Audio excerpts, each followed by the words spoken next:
Today I'll be giving a speech over manism and how men are portrayed in society. Women may say that they are portrayed as caretakers, stay-at-home moms, and not have a real career or progress anyway, but men are portrayed this way in society as well, but in different images. To start, men are expected to be heroes, leaders, hunters, and caretakers even. But I'll give you some examples, as in text, literature, books. There are many books that have men as the heroes and caretakers as they look over the women. Take the teen book Twilight, for example.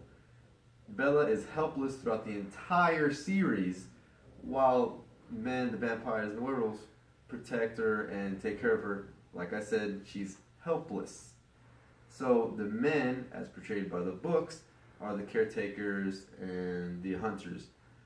So now this gives people the image like, oh, men can be caretakers and stuff in the book, so now they're expected to take care of women in real life when it's just a book in reality. And everything in that book probably isn't very realistic. That is portrayed in lots of books. For example, Harry Potter, even though I really do love it, Harry is a leader in the sole, I guess, leader of the whole rebellion when they're fighting Voldemort. I won't ruin the ending for you, but that's how they portrayed. He's the leader. It takes charge, and that's how men are portrayed in these books. Another example of society is movies. Movies, also like romantic comedies, women expect men to just come and sweep them off their feet. As for example, in Hitch, where Will Smith can just get any girl he wants, just like that. That's not real. That is movies portraying men in society. They're giving them a false image of men to live up to, and that's not very good. This is also portrayed in superhero movies where men are the heroes and women are damsels in distress. Like I mentioned earlier in Twilight, same in superhero movies. Let's take Spider-Man for example. Peter Parker / Spider-Man takes care of all of New York. What does his girlfriend do? Not very much. So he is responsible for taking care of not only the city, but his girlfriend. So now he is in charge, the leader, and the protector, which now, like I said earlier, gives men a false image for them to live up to.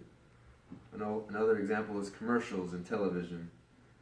One thing I noticed is that men advertise for pretty much everything, and women, not so much. You see women advertise, it's going to be for cosmetic products. Katy Perry is going to be doing some makeup commercial, while men are going to be doing clothing, suits, cars, housing security. I've noticed that it's endless. Men do pretty much everything in advertising. They expect men, this false role that men have, they play on that. They say, oh, men are expected to be all of this, yada yada yada.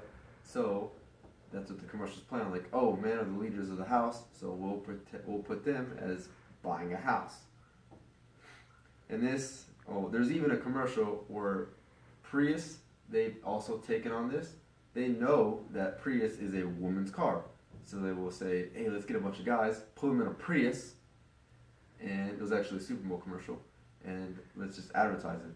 So the whole time, the men in the commercial realize that it is a women's car, but they still enjoy it. So Prius is saying like, hey man, it can go both ways. But overall, these are false images that men are portrayed in society. They expect to live them up to here, and sometimes men don't even want to, even if they can. It's not even possible because they're portrayed as, like I said, the leaders of the household. What if they don't even want to be the leaders of the household? Can they even be the leader? Can they support the household? It's just false images that society has given upon them. But that is it. Thank you.